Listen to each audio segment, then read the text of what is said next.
पैसा पड़ा हुआ देखकर जैसे कोई लोभी,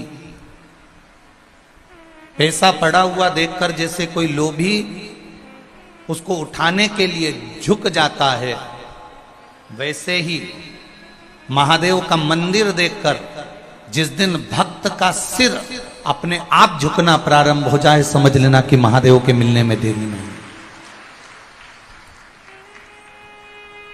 एक लोभी,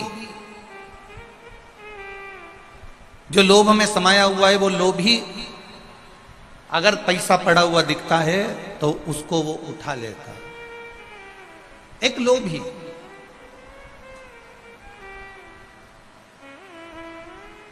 पड़े हुए पैसे को देखकर झुक जाता है, उठा लेता है। उसी तरह जो पुण्यात्मा होता है, जो धर्मात्मा होता है, जिसके भीतर कहीं सनातन धर्म समाहित होता है, जिसके भीतर भगवत भजन समाहित होता है, जिसके भीतर परमात्मा की भक्ति समाहित होती है, वो गाड़ी से जा रहा है, मोटरसाइकिल से जा रहा है, स्कूटर से जा रहा है, साइकिल से जा रहा है, पैदल जा रहा है, और उसको मालूम पड़ जाए कि यहाँ शिवालय है, यहाँ शंकर जी का मंदिर है, और वो वहां पहुंच जाए।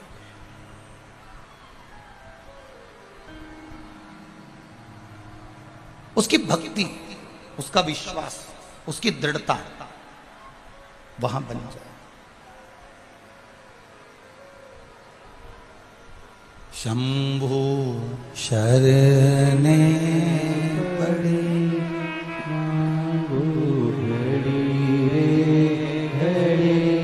दुख काटो दया करी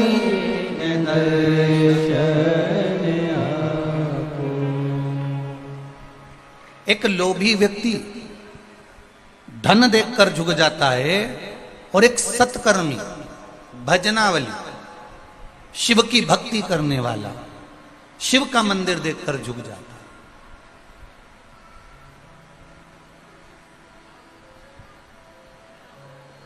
कई माताओं की आदत है, कई भाई लोगों की आदत है, 2-3 महीना मंदिर गए, 2-3 महीना शिव जी को जल चढ़ाया, 2-3 महीना शंकर जी का पशुपति व्रत कर लिया, 2-3 महीने शिव जी के मंदिर में झाड़ू लगा ली, 2-3 महीने शंकर जी के मंदिर में पोछा लगा लिया, 2-3 महीने मंदिर में गए, जल चढ़ाया, 2-3 महीने आरती में भी शामिल हो गए, 2-3 महीना शंकर जी का व्रत उपास भी कर लिया, 2-3 महीना प्रदोष का व्रत भी कर लिया, 2-3 महीना शिव जी की आराधना कर ली, और 3 महीने के बाद फिर आराधना बंद कर।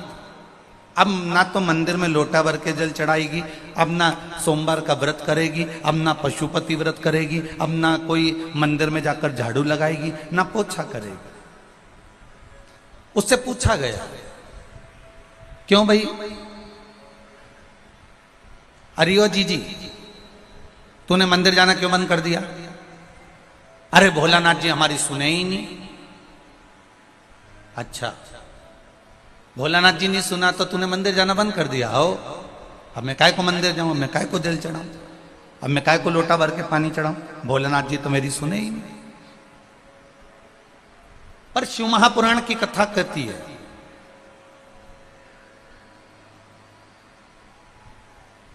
शिव महापुराण का चरित्र कह रहा है, शिव महापुराण की कथा कह रही है।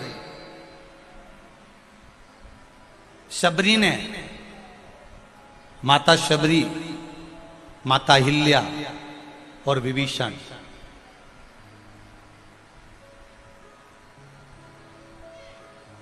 ना तो माता शबरी को मालूम था कि राम आएंगे, ना माता अहिल्या को मालूम था कि राम आएंगे, और ना विभीषण को मालूम था कि राम आएंगे। पर इनके गुरुओं ने इनसे कह दिया था, शबरी मैया को मातंग बाबा ने कह दिया था कि तू रोज झाड़ू लगा, रोज बुआरी लगा, और रोज सफाई कर, राम आएंगे। अहिल्या से गौतम बाबा ने कह दिया था, राम आएंगे, चरण रज चढ़ेगी और तुझे मुक्ति मिलेगी। विभीषण ने शिवजी के मुख से सुन लिया था कि राम आएंगे और तुझे दर्शन मिलेगा। अब कब आएंगे कोई भरोसा नहीं, कितने बजे आएंगे कोई भरोसा नहीं, कौन सी तिथि को आएंगे कोई भरोसा नहीं। अब सबरी मैया ने भी बाट जोई, इंतजार करा, अहिल्या माता ने भी इंतजार करा, विभीषण ने भी इंतजार करा। रोज माता शबरी झाड़ू लगाती है, बुआरी लगाती है, सेज बिछाती है। रोज माता शबरी बेर तोड़ कर लाती है। प्रतिदिन रोज शबरी बेर लाए, झाड़ू लगाए। अरे शबरी बुआरे रास्ता आएंगे राम जी, मेरा भी धन्य जीवन बनाए राम जी।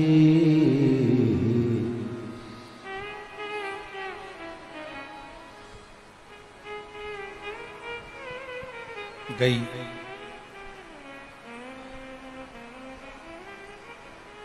बागों से चुन चुन के शबरी बेर ला रही। अरे खट्टे हो चाहे मीठे हो खाएंगे राम जी, शबरी सवारे रास्ता आएंगे राम जी, मेरा भी धन्य जीवन बनाएंगे राम जी। कर रही है रोज प्रतीक्षा। गुरुजी ने कहा था कि तू रोज झाड़ू लगा, रोज पोछा लगा, रोज दरवाजा साफ कर, रोज रंगोली डाल, रोज फूलों की सेज बिछा, तभी तो राम आएंगे। इस व्यासपीठ ने, ये शिव महापुराण ने हर बार आपको एक ही बात किया कि मंदिर में जाओ, झाड़ू लगाओ, पोछा लगाओ, एक लोटा जल चढ़ाओ। व्यासपीठ ये नहीं कर रही है कि तुम 4 महीना करना, कि 3 महीने करना, कि 5 महीने करना, कि 7 महीने करना। तुम उसके दरवाजे जाते रहो, जाते रहो। जैसे शबरी रोज बेर तोड़ के लाती थी, उसको लगता था आ जाएंगे। रोज बेर तोड़ के लाई, उसको लगा आ जाएंगे। रोज झाड़ू लगाई, आ जाएंगे। रोज सेज बिछाई, आ जाएंगे। रोज बुआरी लगाई, आ जाएंगे। रोज बेर तोड़ते तोड़ते तोड़ते तोड़ते बचपन, जवानी या देहड़ी निकल गई। तब उसकी प्रतीक्षा करते करते करते करते जब समय हो गया, तो प्रतीक्षा का एक दिन अंत जरूर होता है। जैसे प्रतीक्षा करते करते जब सबरी थक गई, तब सबरी के दरवाजे पर राम आए। तुम जिस दिन लोटा भर के जल चढ़ाते चढ़ाते चढ़ाते चढ़ाते चढ़ाते चढ़ाते तुम्हारा जीवन निकल जाए, तब समझ लेना कि शिव का दर्शन तुम्हें होगा जरूर। ये निश्चितता, ये निश्चितता।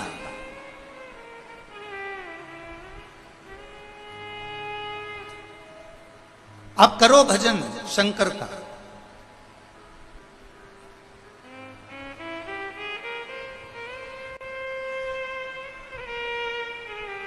आप करो उसका स्मरण। और जब हम शिव भक्ति की ओर अग्रण्य हो जाएंगे, जब शंकर जी की भक्ति की ओर आगे बढ़ जाएंगे, शिव मिल जाएगा। शबरी मैया ने रोज बुआरी लगाई, प्रतीक्षा करते करते करते करते, इंतजार करते करते समय बीत गया, राम जरूर आए। अहिल्या माता ने पत्थर के रूप में पड़ी रही, इंतजार करती रही, प्रतीक्षा करती रही, राम के चरण की रज जरूर मिल गई। और विभीषण इंतजार करता रहा, राम आएंगे। शिवजी के मुख से सुना है राम आएंगे, और विभीषण के दरवाजे पर राम पहुंचे। अर्थात शिव महापुराण की कथा कहती है, आपने अगर कोई नियम बनाया है, आपने अगर कोई नियम धारण करा है कि मैं रोज मंदिर जाऊंगी, तो तुम्हारे नियम को एक ना एक दिन पूरा करने के लिए, समापन करने के लिए, उस नियम का उद्यापन करने के लिए मेरा महादेव जरूर तुम्हारे सम्मुख में आकर खड़ा होगा। ये निश्चित था। आप करो, आप बनाओ ना। एक पत्र आया है, देखिए।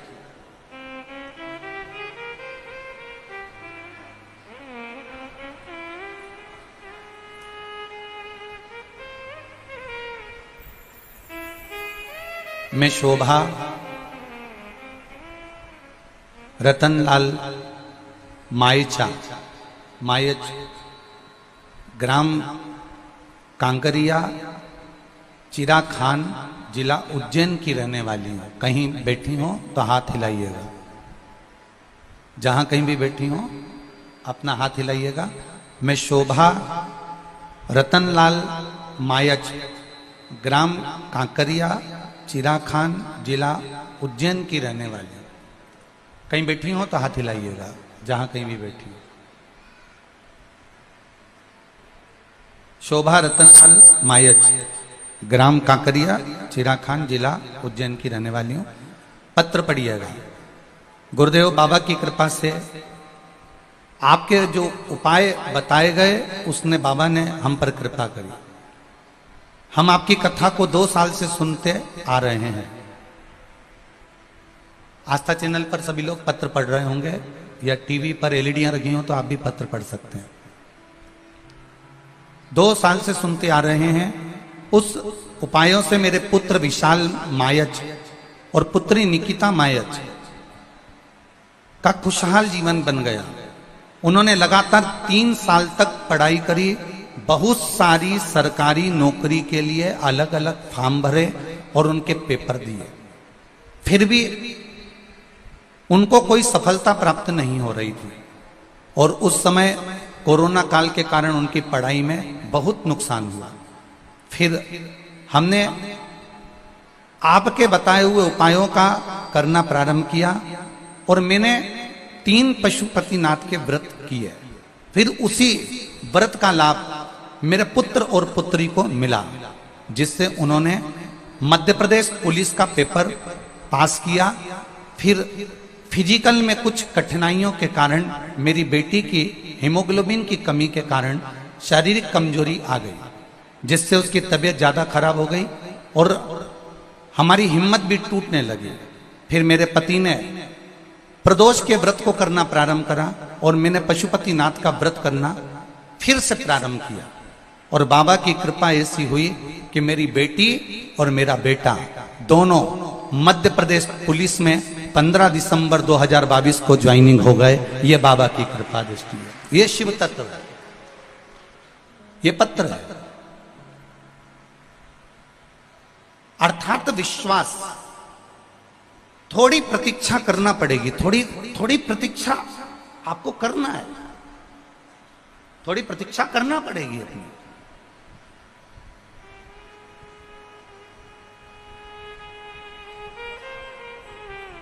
आज के लोग क्या चाहते हैं कि बस हमने 1 लोटा पानी चढ़ाया और बाबा हमारी सुन ले।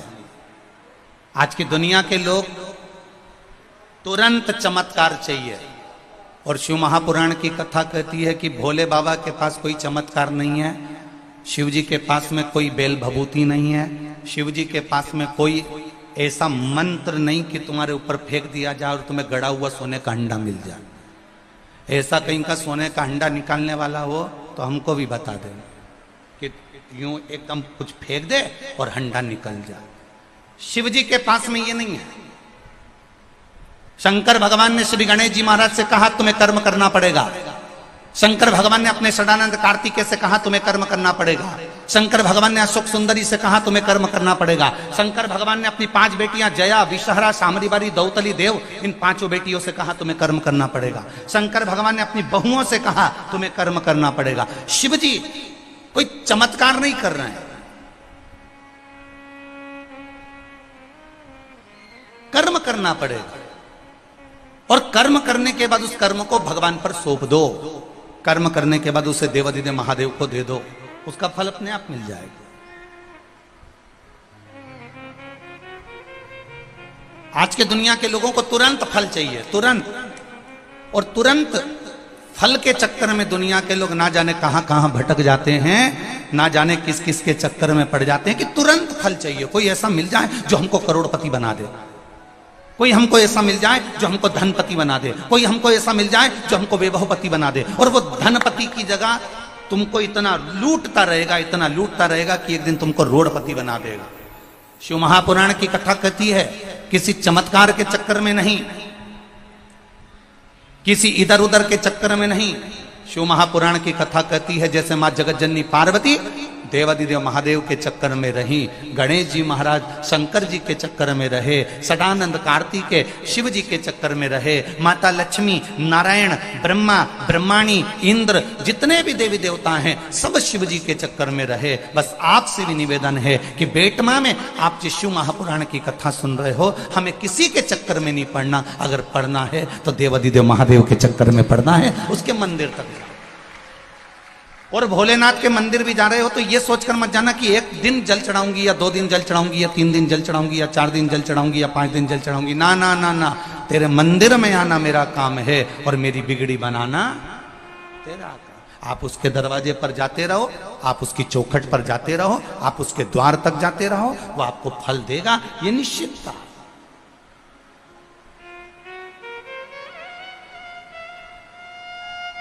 मैंने तेरे ही भरोसे, मैंने तेरे ही भरोसे, हवा बिच उड़ती जावांगी, बाबा डोर तो छठी कटली जावांगी। आप उसके भरोसे पर रहो। एक पत्र में एक भाई ने अपनी बहन का पत्र लिखा है, देखिए।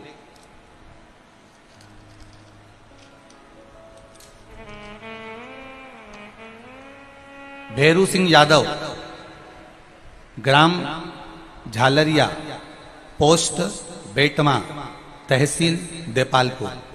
कहीं बैठे हो तो हाथ हिलाइएगा। आप ही हैं? दोनों हाथ हिला दो एक बार। श्री शिवाय नमस्तुभ्यं। मैं भैरू सिंह यादव, ग्राम झालरिया, पोस्ट बेटमा, तहसील देपालपुर, जिला इंदौर, मध्य प्रदेश। मेरी बहन कृष्णाबाई, पति स्वर्गीय मनोहर सिंह यादव, ग्राम अटाउदा, तहसील देपालपुर, बेटमा से मात्र 12 किलोमीटर दूर। बहन को बच्चे नहीं हैं, पति भी नहीं है। मेरी बहन के पेट में कैंसर की गठान थी। डॉक्टर ने ऑपरेशन किया, जिसे 3 वर्ष हो गए।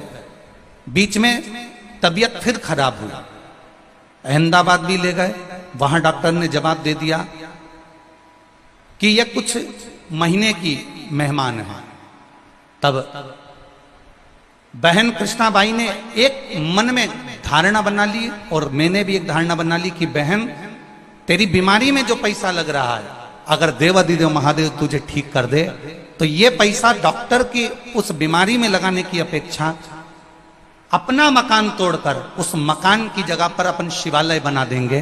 पर बाबा बस तुझे ठीक कर दे।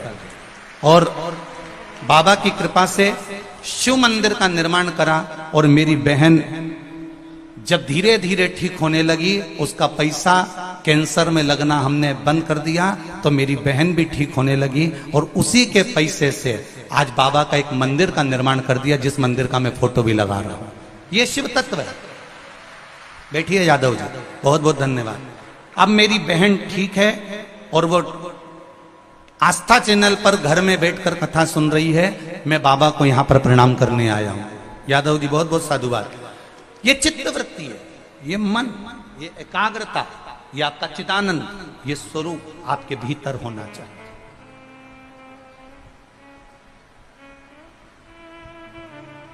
ये जितने लोग कथा को श्रवण करने के लिए आए हो,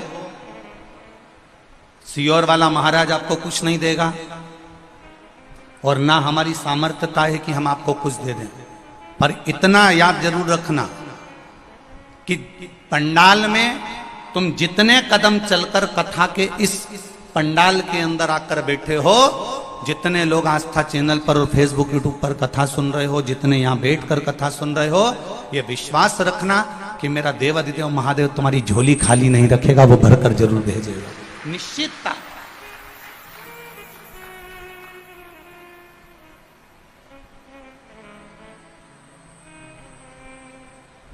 करो भजन उसका, दिखावे से मत करना शिव का भजन। 4 दिन का ऐसा भजन मत करना कि 4 दिन की तुम वो कहना 4 दिन की चांदनी फिर अंधेरी रात। ऐसा भजन नहीं चाहिए कि सावन का महीना आया तो मस्तक पर त्रिपुंड लगा लिया, सावन का महीना आया तो रुद्राक्ष की माला धारण कर ली, सावन का महीना आया तो तुम व्रत करने लगे, सावन का महीना आया तो शंकर जी के भक्त हो गए, सावन का महीना आया तो तुम शिव की आराधना करने लगे, सावन का महीना गया तो शंकर जी के भगत भी गायब हो गए। तुम बरसाती मेंढक मत बनना कि जो बारिश में नजर आता है, तुम भगवान के वो भक्त बनना कि अगर एक दिन तुम शंकर के मंदिर नहीं जाओ तो शंकर भगवान ढूंढता ढूंढता तुम्हारे गांव में आ जाए, ऐसे भक्त बनिए।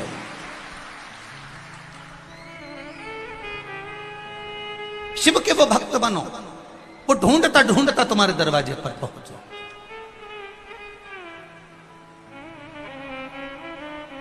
कल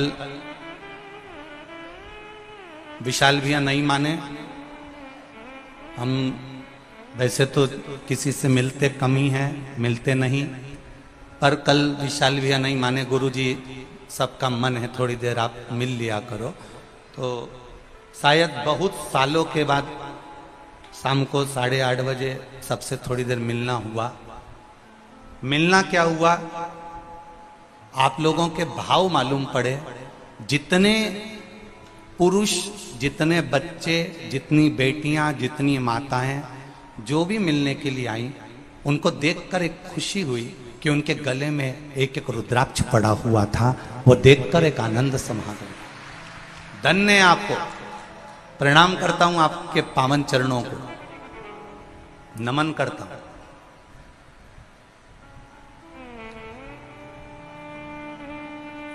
बिना तुलसी के मेरा नारायण, बिना तुलसी के मेरा कृष्ण, बिना तुलसी के मेरा राम, बिना तुलसी के मेरे राम जी महाराज, मेरे भगवान कृष्ण, मेरे नारायण बिना तुलसी के भोजन ग्रहण नहीं करते। उसी तरह बिना तुलसी की माला के और बिना रुद्राक्ष की माला के मेरे महादेव स्वीकार नहीं करते। ये निश्चित था। बिना तुलसी के भोजन के भगवान भोजन नहीं खाता। तुलसी का दल अगर थाली में नहीं है, भगवान उस भोजन को ग्रहण नहीं करेगा। उसी तरह जिस वैष्णव के गले में तुलसी की माला नहीं, उसे नारायण स्वीकार नहीं करता, और जिसके गले में रुद्राक्ष का एक मन का नहीं, उसे महादेव स्वीकार नहीं करता। उसके गले में एक रुद्राक्ष अगर विराजमान है, उसके गले में अगर एक रुद्राक्ष भी विराजमान है, तो ये समझ लेना कि तुम अकेले नहीं हो, तुम्हारे साथ में काल अधिपति महाकाल तुम्हारे कंठ में बैठकर सारी दुनिया का आनंद पा रहा है। तुम्हारे कंठ में विराजमान होकर वो सुख प्रदान कर रहा है, वो आनंदता दे रहा है।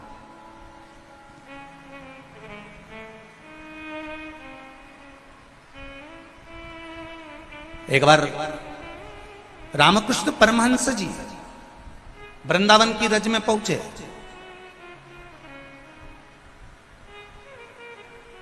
रामकृष्ण परमहंस जी वृंदावन की रज में पहुंच रहे हैं।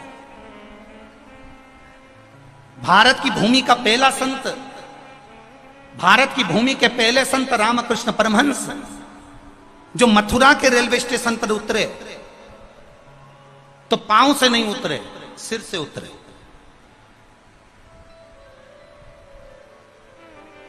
किसी ने पूछा रामकृष्ण परमहंस जी से, गुरुदेव मथुरा के रेलवे स्टेशन पर उतर रहे हो, पांव से उतरो, ट्रेन से सिर के बल उतरोगे तो गिर जाओगे। रामकृष्ण परमहंस जी कहते हैं, जिस मथुरा और वृंदावन की रज में मेरे भगवान कृष्ण ने अपना चरण रखा है, उस मथुरा वृंदावन की रज में मैं अपना चरण नहीं, अपना सिर रखना चाहता हूं, इसलिए सिर के बल उतर। मथुरा के रेलवे स्टेशन पर रामकृष्ण परमहंस जी जब सिर के बल उतरे, स्वामी विवेकानंद भी देखकर आश्चर्य में पड़ गए। स्वामी विवेकानंद जी हाथ जोड़ लिए, रामकृष्ण परमहंस जी चले। चलने के बाद जैसे ही यमुना जी के घाट पर रामकृष्ण परमहंस जी पहुंचे, सारे जितने भी रामकृष्ण परमहंस जी के जितने शिष्य थे वो सारे के सारे खड़े हो गए। खड़े होकर उन्होंने एक विनती करी, रामकृष्ण परमहंस जी से एक विनती करी, गुरुदेव गुरुदेव। गुरुजी बोले, बोलो क्या बात है। हमें इतनी सी बात मालूम करना है गुरुजी। कौन सी बात? भगवान कृष्ण की बंसी में ऐसा क्या था कि आधी रात को भगवान कृष्ण बंसी बजाते थे और गोपियां शुद्ध भूल जाती थीं, गोपियां अपना परिवार छोड़ देती थीं, गोपियां अपना घर छोड़ देती थी, गोपियां अपना कुटुंब छोड़ देती थीं और आधी रात को भगवान कृष्ण की बंसी की धुन पर दौड़कर आ जाती थी। आखिर भगवान की उस बंसी में ऐसा क्या था जो आधी रात को गोपियां दौड़ दौड़ के भगवान के पास आ जाती हैं? रामकृष्ण परमहंस जी ने कहा, अगर तुम्हें सुनना है कि उस बंसी में ऐसा क्या था कि गोपियां आधी रात को भगवान के पास आ जाती थी, यमुना जी के तट पर आ जाती थी, तो मैं रात को 3 बजे बताऊंगा कि भगवान की बंसी में ऐसा क्या था। कितनी बजे रात को? जम के बोलो जरा। 3 बजे रात को बताऊंगा। अब 3 बजे रात को भगवान की बंसी में ऐसा क्या था जो गोपियां दौड़कर आती थी? सुनने के लिए उनके शिष्य थे 100, उनके इस बात को सुनने के लिए आ गए 2-4 हजार। यमुना जी का पूरा घाट भरा गया। इतनी भीड़, इतनी भीड़, इतनी भीड़ कि अपार जन समुदाय हो गया। अब रामकृष्ण परमहंस जी 3 बजे नहीं आए, 3:30 बज गई, रामकृष्ण परमहंस जी नहीं आए। सुबह की 4 बज गई, रामकृष्ण परमहंस जी नहीं आए। 4:30 बज गई, रामकृष्ण परमहंस जी नहीं आए। 5 बज गई, तब रामकृष्ण परमहंस जी आए। और रामकृष्ण परमहंस जी जैसे ही आए तो सबने मिलकर पूछा, गुरुदेव आपकी जरा सी बात सुनने के लिए हम पूरी रात से जग रहे हैं। गुरुदेव बताओ ना कि भगवान की बंसी में ऐसा क्या था जो गोपियां आधी रात को अपना घर छोड़कर आ जाती थी, गोपियां अपने परिवार को भूल जाती थी। ऐसा आपकी बंसी में, भगवान कृष्ण की बंसी में ऐसा क्या था? रामकृष्ण परमहंस जी ने हाथ जोड़कर कहा, अरे भक्तों, भगवान की बंसी में ऐसा क्या था वो तो मुझे नहीं मालूम, पर आज भी उनकी बंसी में दम है, इसलिए पूरी रात से आप लोग यहां बैठकर उस बंसी का गुणगान सुनना चाहते हैं। क्या है उनकी बंसी में? हमें नहीं मालूम, हम नहीं जानते, पर कुछ तो है, कुछ तो है उस बंसी में, इसलिए गोपियां भूल जाती थी। और इसलिए आप सब, अब कई लोग हमसे भी प्रश्न करते हैं कि आखिर ये सीहोर के रुद्राक्ष में ऐसा क्या है जो 20 लाख 22 लाख लोग पहुंच गए? तो हम भी उनसे कहते हैं कुछ तो होगा रुद्राक्ष में, नहीं तो ये 22 लाख अपना घर छोड़कर पहुंचते थे। कुछ तो होगा। लिखा, एक ने पत्र में लिखा, फोटो देखिए पहले उस माता का, जिस माता के शरीर में लकवा था। रमेश राठौर, निवासी खेतड़िया, खतेड़िया है क्या है?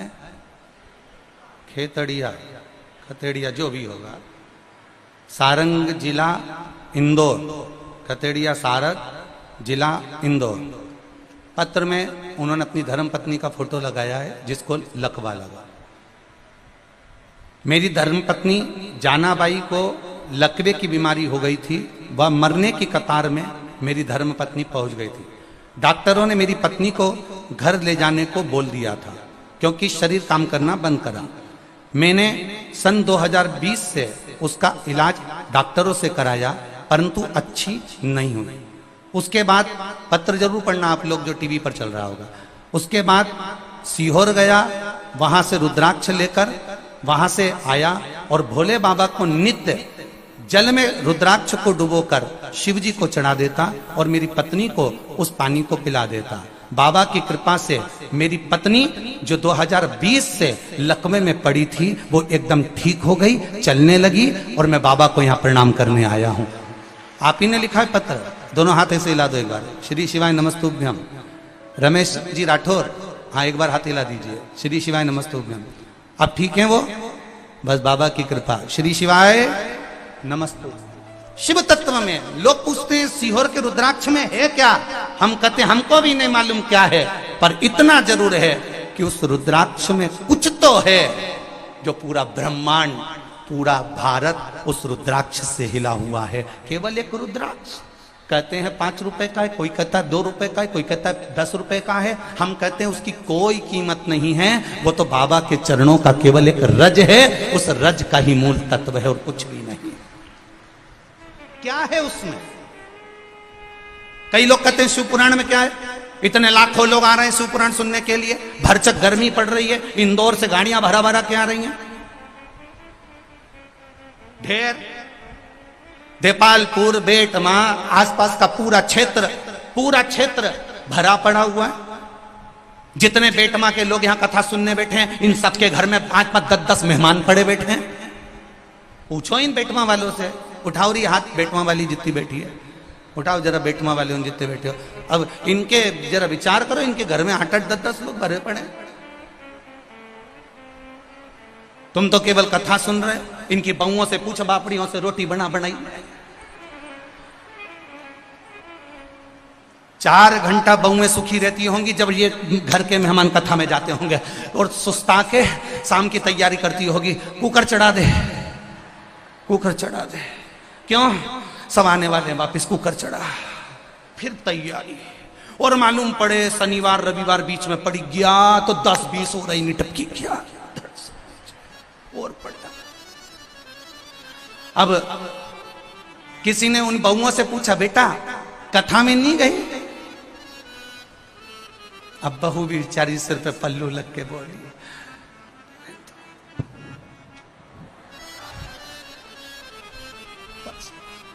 अगली बार सियोर वाला महाराज जब कहीं पास में आएगा, हमारे गांव में नहीं, पास में कभी आएगा, तो हम उनसे कह देंगे सासू से, तुम यहां सुनो, हम वहां चले। हम भी अब किसी के यहां मेहमानी करने जाएंगे, होंगे पास में कथा। 4 दिन, 6 दिन, 8 दिन आनंद। कौन किसके यहां आता है जीजियों?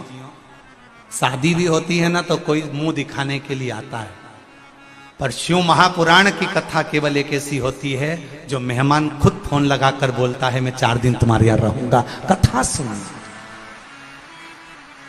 सुनना है। हम शादी में निमंत्रण देने जाते हैं, आना जीजी, आना फूफा जी, आना बुआ जी, आना काका जी, आना मौसी जी, आना मासा जी, आना जीजा जी, आना जीजी। हम पत्रिका दे देकर आते हैं, और इतने अहंकार में जो भी आता है शादी में ऐसा अप टू डेट बन के आता है, सारा काम हाथ में हाथ चाहिए। पर केवल शिव महापुराण के जितने भगत आपके घर में मेहमान के रूप में आते हैं, आधे से ज्यादा काम तो वही कर लेते हैं। अरे हम आए हैं केवल कथा सुनना है, आनंद लेना है, 7 दिन की भक्ति करना है, आनंद पाना है, इसके बाद चले जाना है। क्या करना है? क्या है शिव पुराण में?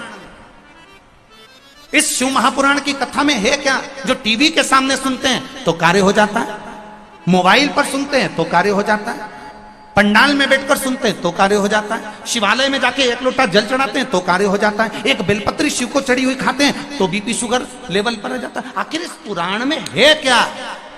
ये तो हमको भी नहीं मालूम कि पुराण में है क्या, पर इतना जरूर जानते हैं, जिसने विश्वास महादेव पर कर लिया, रामचरितमानस में लिखा है, शंकर विश्वास रूपिणो, शिव पर जिसने विश्वास कर लिया उसको महादेव मिल गया, उसका कार्य सफल हो गया। शिव के मिलने से,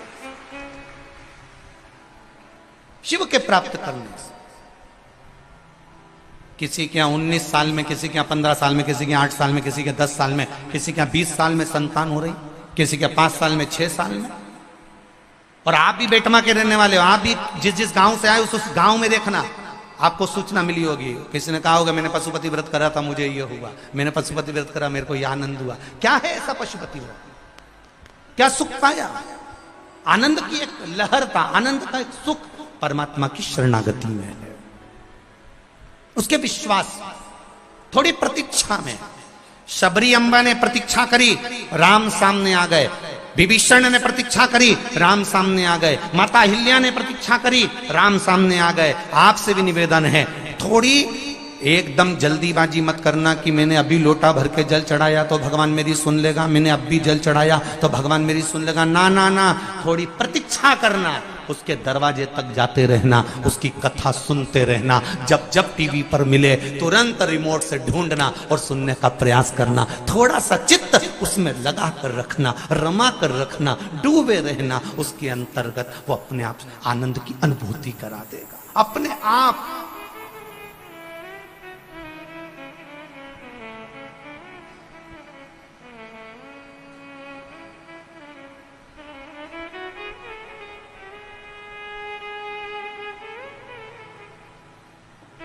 बस उसकी चाकरी, उसकी चाकरी जरूरी है। और कितनी सुंदर है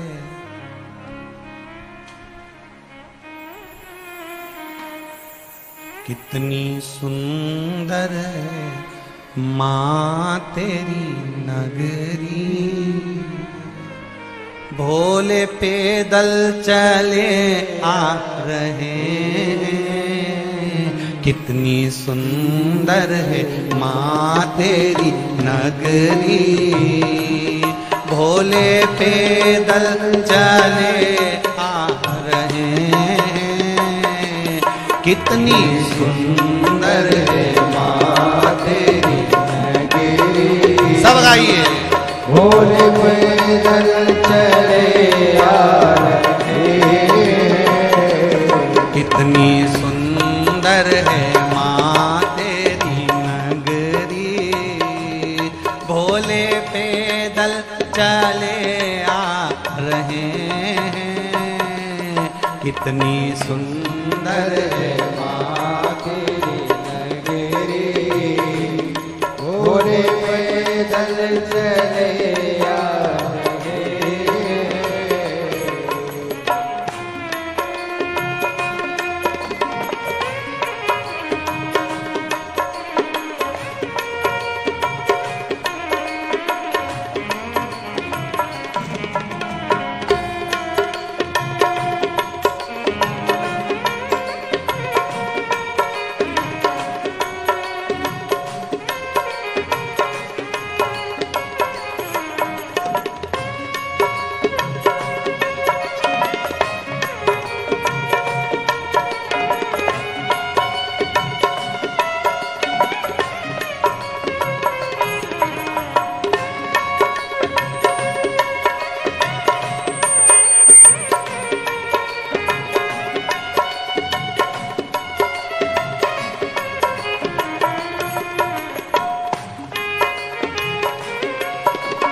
बहाते चले आ रहे उनकी जयका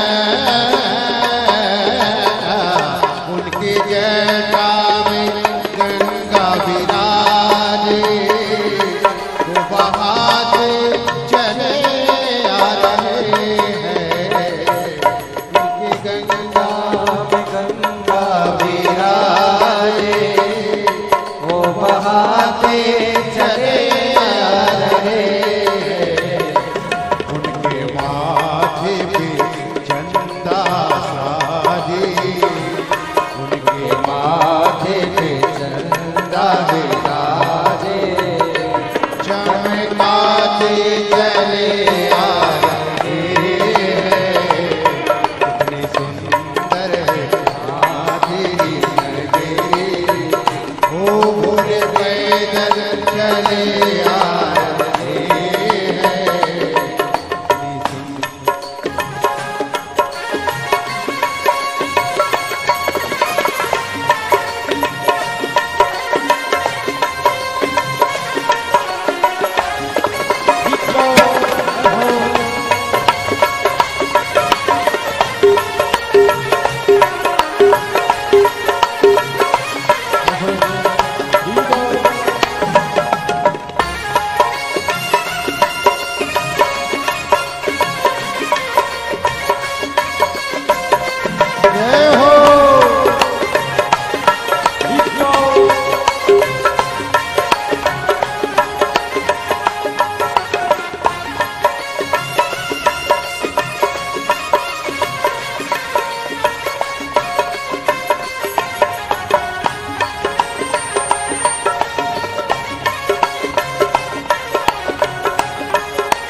पैदल चले आ रहे हैं, कितने सुंदर है माँ तेरी नगरी। ओ भोले पैदल चले आ रहे हैं, कितनी सुंदर है माँ तेरी नगरी, कितनी सुंदर है माँ तेरी नगरी। भोले पैदल चले आ रहे हैं, कितनी सुंदर है माँ तेरी नगरी। भोले पैदल चले आ रहे हैं। जय हो राधे भोले।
डमरू बिराजे वो बजाते चले आ रहे डमरू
कितनी सुंदर है माँ तेरी नगरी।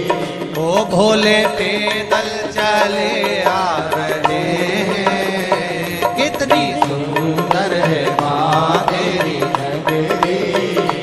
भोले पैदल चले आ रहे सुंदर है माँ तेरी नगरी, कितनी सुंदर है माँ तेरी नगरी। ओ भोले पैदल चले आ रहे हैं, भोले पैदल चले आ रहे हैं।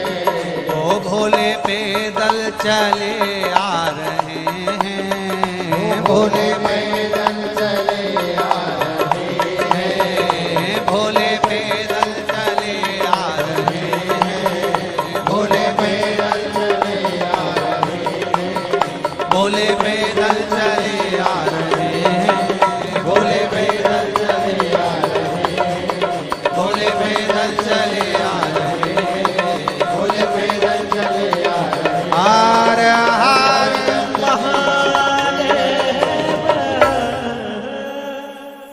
अपने स्थान पर बैठकर भगवान देवादिदेव महादेव से अपने हृदय की बात दिल से, भाव से, चित्त से, मन से बड़े आनंद के साथ देवादिदेव महादेव से कही।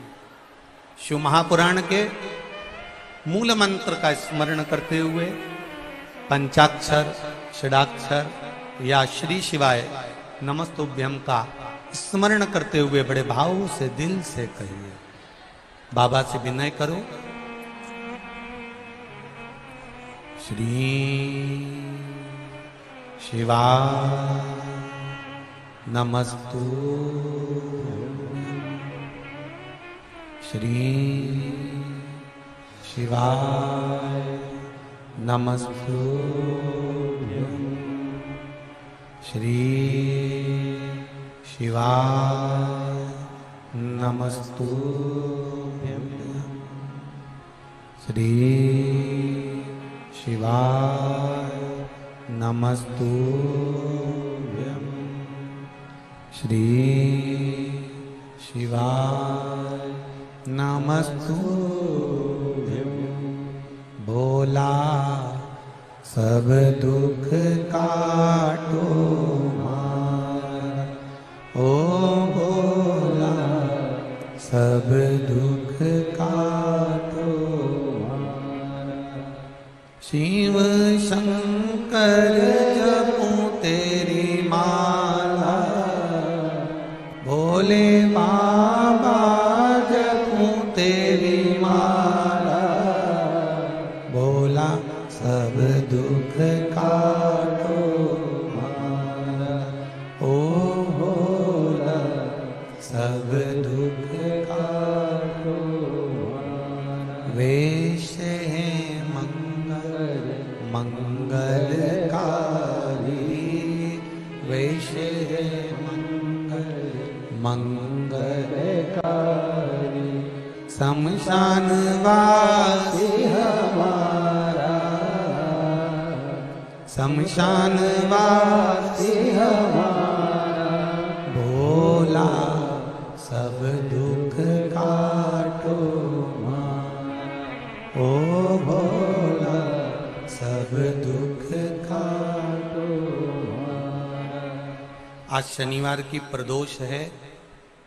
कहते हैं शनि प्रदोष के दिन जिस भाव से हम शिव से जो कहते हैं, मेरा देवादिदेव महादेव हमारी झोली में वही डाल देता है। अब दिल से कहो उसको, वो दिल से सुनता है।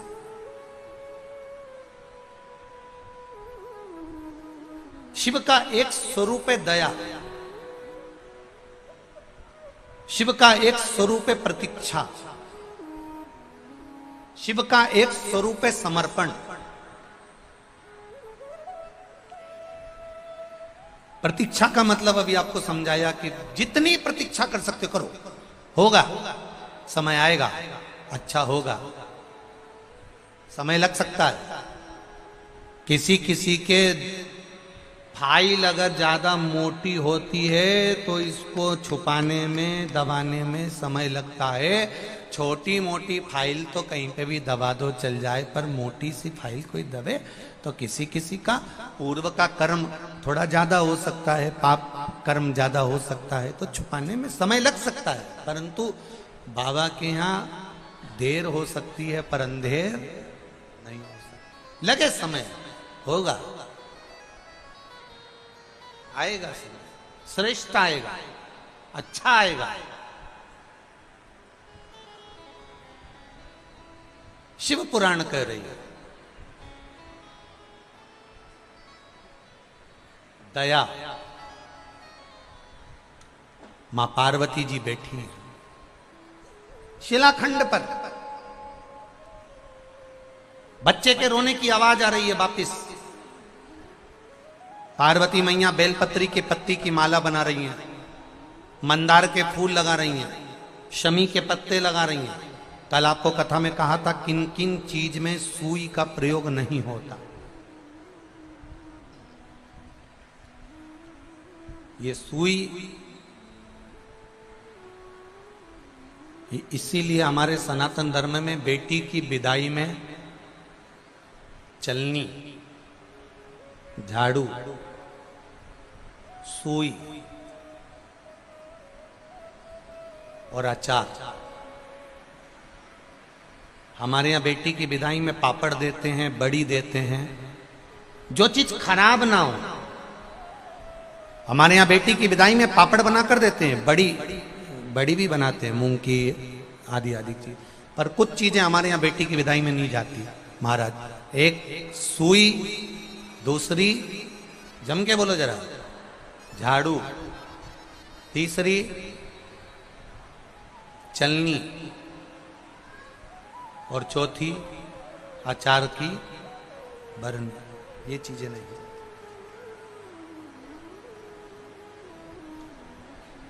बेटी को तुम्हारे घर का अचार बहुत अच्छा लगता है। वो कहती है मम्मी मेरी माँ बहुत अच्छा अचार डालती।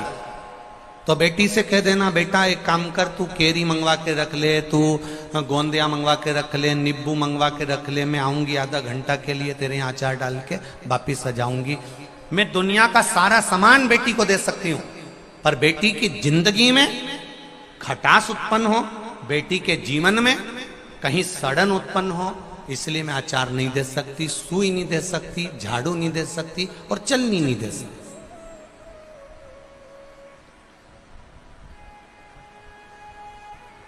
ना जाने कौन कौन तुमको अकल दे देता है। संक्रांति के टाइम पर जब मकर संक्रांति आती है ना, तब माताएं 13 चीजें बांटती है। इधर बेटमा साइड बांटते कि नहीं बांटते? अरे बोलो, जम के बोलो, बांटते हैं। तो किसी पुराण में ये लिखा था कि आटा छानने की चलनी वो 13 चीज में बांट देना। पर माताओं में ना जाना कहां से वो लेकर आ गई कि मैं तो अब की बार 13 चीज में चलनी बांटूंगी। कौन ने कहा ये बांटने?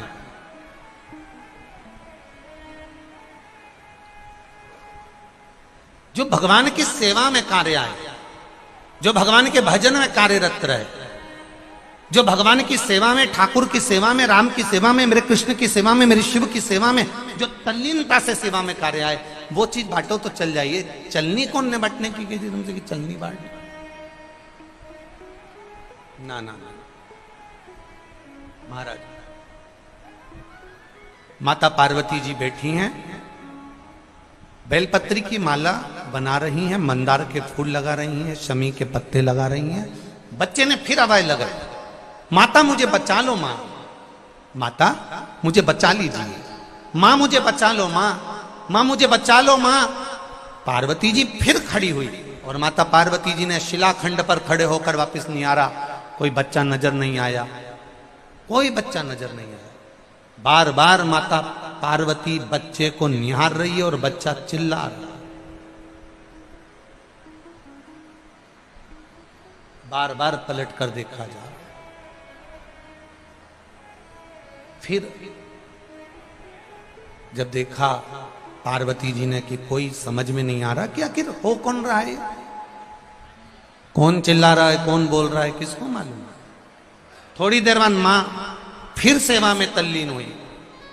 शिव महापुराण की कथा कहती है जब जब आप सेवा में तल्लीन होंगे, जब जब आप भगवान की सेवा में जाएंगे, जब जब आप किसी अच्छे कार्य के लिए अग्रण्य बनेंगे, तब कोई ना कोई आपको रोकने का प्रयास करेगा, किसी ना किसी तरह से तुम्हें थामने का प्रयास करेगा, किसी ना किसी तरह से तुम्हें रोकने का, अवरुद्ध करने का प्रयास किया जाएगा। पर तुम्हारी भक्ति प्रबल होना चाहिए, दृढ़ता प्रबल होना चाहिए।